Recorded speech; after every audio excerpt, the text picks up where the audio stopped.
Berkurangnya pasokan air akibat musim kemarau berdampak pada semakin mengecilnya aliran air sungai sehingga pembagian jatah air diberlakukan agar setiap lahan pertanian bisa mendapatkan jatah air. Tidak hanya itu, petani juga harus mengeluarkan biaya tambahan untuk penyiraman.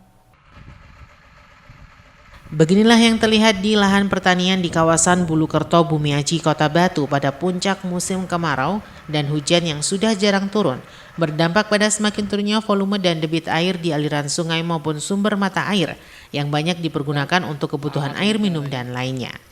Untuk memastikan agar setiap kawasan mendapatkan pembagian air secara merata untuk kebutuhan lahan pertanian, sudah dilakukan pengiliran jatah air ke lahan-lahan pertanian, baik dari sumber mata air maupun dari air sungai. Penggiliran jatah air ini dilakukan setiap puncak kemarau akibat volume air yang mengalir di aliran sungai semakin menyusut, sementara kebutuhan untuk lahan pertanian yang semakin meningkat. Menurunnya debit aliran Sungai Maron ini berdampak pada meningkatnya kebutuhan air untuk lahan pertanian, baik perendaman maupun untuk penyiraman.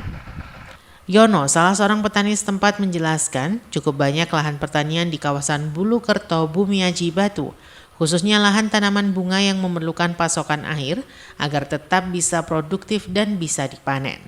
Namun sayang meningkatnya kebutuhan air pada kemarau ini sering membuat lahan pertanian di bagian bawah lebih sulit untuk mendapatkan air dibandingkan bagian atas.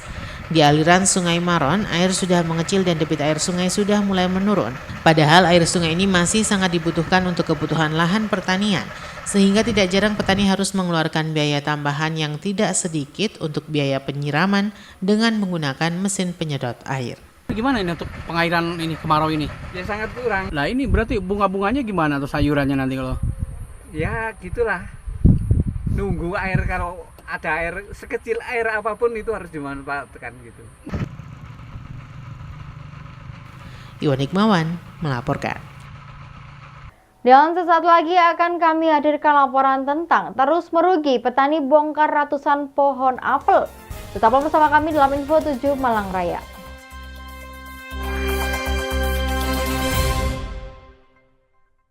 Kinerja 5 tahun BUMN di bawah kepemimpinan Erick Thohir, PLN berhasil melistriki 99,56% masyarakat Jawa Timur.